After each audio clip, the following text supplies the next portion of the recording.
Bismillahirrahmanirrahim. Assalamualaikum warahmatullahi wabarakatuh.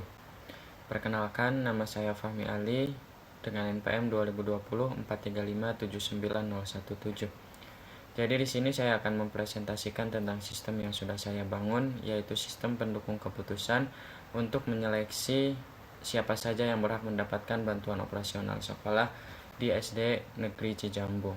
Jadi di sini sistem ini akan mempermudah guru ataupun admin untuk menyeleksi siapa saja siswa dari berbagai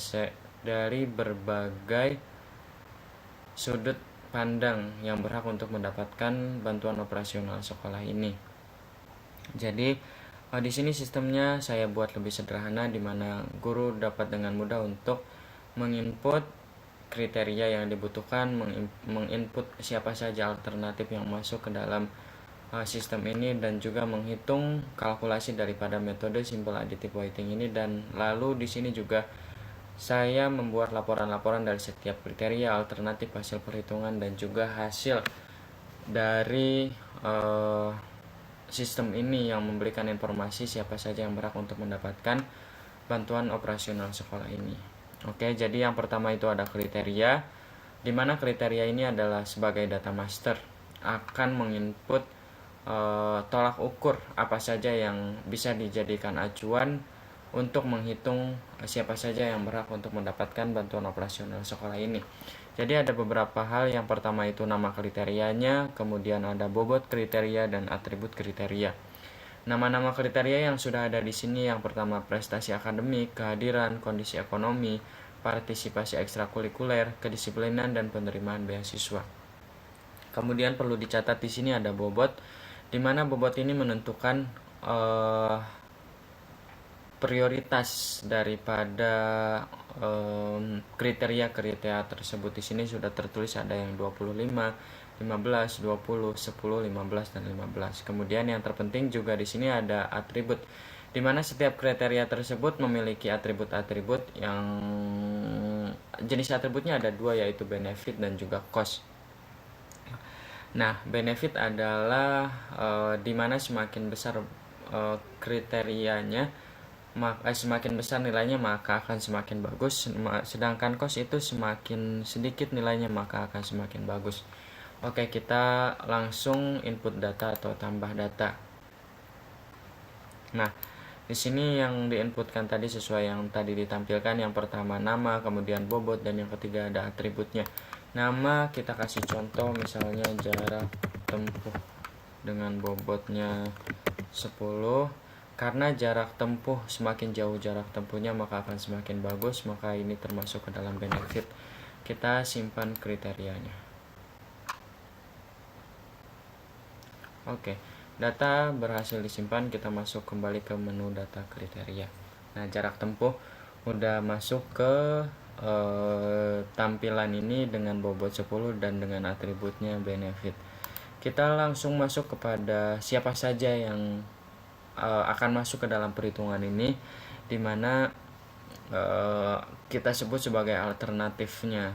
Kita langsung saja kepada tambah data. Yang pertama kita menginputkan nama, dan tentunya nilai yang akan diinputkan ini tergantung pada jumlah kriteria yang ada. Jadi kita lihat kriterianya ada berapa, maka akan langsung masuk ke dalam inputan nilai yang harus diinputkan per masing-masing siswa. Kita sebut saja namanya Fahmi, prestasi akademiknya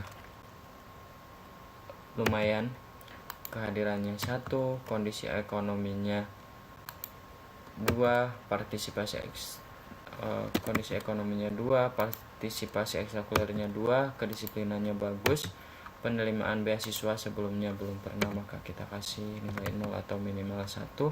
Jarak tempuhnya lumayan jauh dari rumah ke sekolahnya, maka kita kasih nilai 2.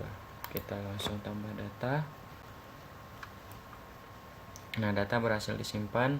Kemudian kita nambahkan data yang kedua, kita sebut namanya Yumna, prestasi akademiknya lumayan, kehadirannya lumayan, kondisi ekonominya lumayan, partisipasi ekstrakurikulernya tidak terlalu aktif, kedisiplinannya lumayan, penerimaan beasiswanya belum pernah kita kasih nilai 1, jarak tempuhnya dia jaraknya